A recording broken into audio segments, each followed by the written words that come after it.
নমস্কার, আমি দক্ষিণ চব্বিশ পরগনা বিবিরহাট থেকে সনাতন পাল বলছি। আপনারা আমার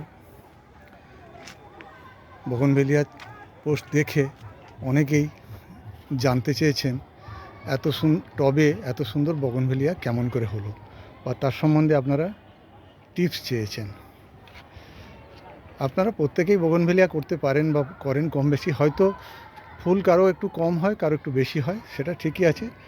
আর টিপস বলতে গেলে দেখুন, আমি যে পদ্ধতিতে করি সেটা সম্পূর্ণ একটু ভিন্ন পদ্ধতিই বলবো।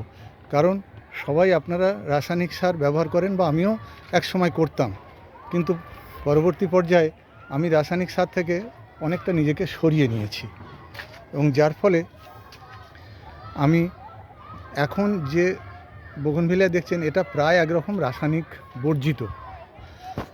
আর টিপস যখন বললেন তখন বলি, মাটি তৈরি করার সময় যেমন আপনারা বগনভেলিয়ার মাটি করছেন সেই রকম করবেন। খোল, হাড় গুঁড়ো, শিংকুচো এগুলো যেমন দিতে হয় দিলেন। ভার্মি, যদি ভার্মি দিতে পারেন ভার্মি দিলেন, নাহলে গোবর বা পাতা পচা সার দিলেন, ঠিক আছে। কিন্তু তার সাথে আরেকটা জিনিস দেবেন, সেটা হলো ওয়েস্ট ডিকম্পোজার মেশানো জল, যেটা সেই ওয়েস্ট ডিকম্পোজারটা দিয়ে মাটিটাকে ডিকম্পোজড হওয়ার সুযোগ দিতে হবে। অন্তত 2-3 মাস আগে এই মাটিটা তৈরি করে নিয়ে তারপর যদি তাতে গাছ বসানো হয় তাহলে কিন্তু খুব ভালো ফল পাওয়া যায়। আর গাছ ধরে যাওয়ার পর সাধারণত শিকড়টা ডেভেলপের জন্য একটা ব্যাকটেরিয়া আছে 3-in-1, সেইটা আমি দিই। এছাড়া যেগুলো ব্যবহার করেছি, হয়তো একেবারে রাসায়নিক বর্জিত বলা যাবে না, ফাঙ্গাসাইডটাকে আমি নর্মাল ফাঙ্গাসাইড আপনারা যেটা দেন সেটাও আমিও দিয়ে থাকি। আমি যদিও ফাঙ্গাসাইডের ক্ষেত্রে ব্যবহার করি অ্যামিস্টার টপ এবং স্কোর, এই দুটো বেশি ব্যবহার করি। কখনো কখনো আমি মাস্টারও ব্যবহার করি বা স্প্রিন্ট ব্যবহার করি। এটা গেল ফাঙ্গাসাইডের কথা। কিন্তু আর সার বলতে গেলে আমি কিন্তু কোনো রাসায়নিক সার ব্যবহার করি না। আমি খোল পচা দিই, তার সঙ্গে ওয়েস্ট ডিকম্পোজার দিয়ে থাকি। এই হলো আমার ডালিয়া, এই বগনভেলিয়া তৈরি। যদিও আমি ডালিয়ার লোক, বারবার ডালিয়া কথাটা বলে ফেলছি, তা রহস্য। প্রথমত আমি সাধারণভাবে আপনাদের মতো করতাম, কিন্তু এই কাজে আমাকে যিনি উৎসাহ দিয়েছেন এবং আমার সঙ্গে এখনও সর্বত্রভাবে কি বলবো, এই ব্যাকটেরিয়া সাপ্লাই বা তার তথ্য সাপ্লাই, বিভিন্ন নেট থেকে তার তথ্য সংগ্রহ করে আমাকে প্রতিনিয়ত দিয়ে যাচ্ছে, সে হলো আসানসোলের ইন্দ্রনীল গড়াই।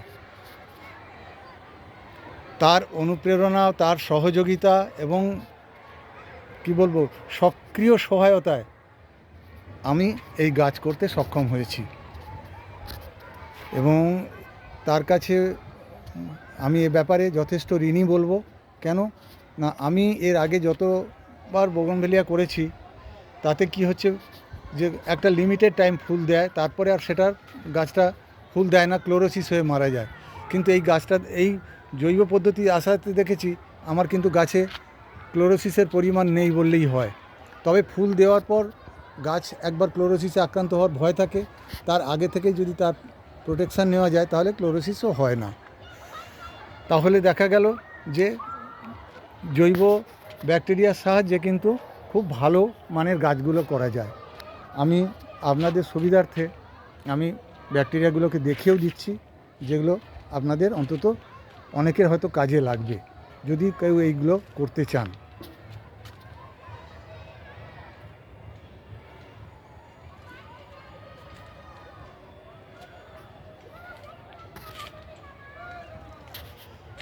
আমি যেটা বলছিলাম যে শেকড় ডেভেলপমেন্টের জন্য সেটি হলো এইটি, এই যে ট্রাইগুন বলে।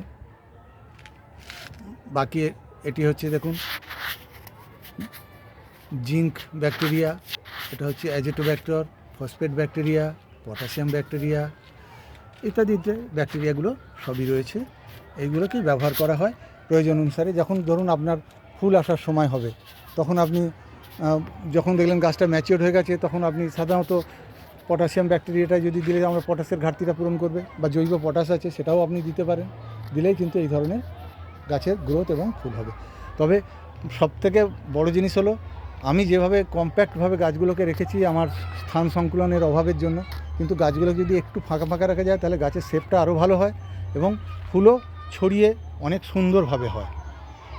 তা এই সুন্দরভাবে ফুল হওয়াতে গেলে কিন্তু আপনাকে গাছ আরও ফাঁকা ফাঁকা রাখতে হবে। এইভাবে কম্প্যাক্ট করে গাছ রাখলে কিন্তু আর ভালো মানের করা যায় না। আপনাদের যাদের একটু বাগান আছে বা মাটি আছে তারা একটু ছড়িয়ে ছিটিয়ে গাছ করবেন, অনেক সুন্দর গাছ হবে বলে আমার বিশ্বাস। আশা করি আমার টিপস একজন একজন করে বোঝানো আমার পক্ষে সম্ভব ছিল না, তাই এই ভিডিওর মাধ্যমে আমি আপনাদের কাছে আমার তথ্য তুলে ধরলাম। যদি আপনাদের কাজে লাগে তো আমি সবথেকে বেশি উপকৃত হব। ধন্যবাদ, নমস্কার।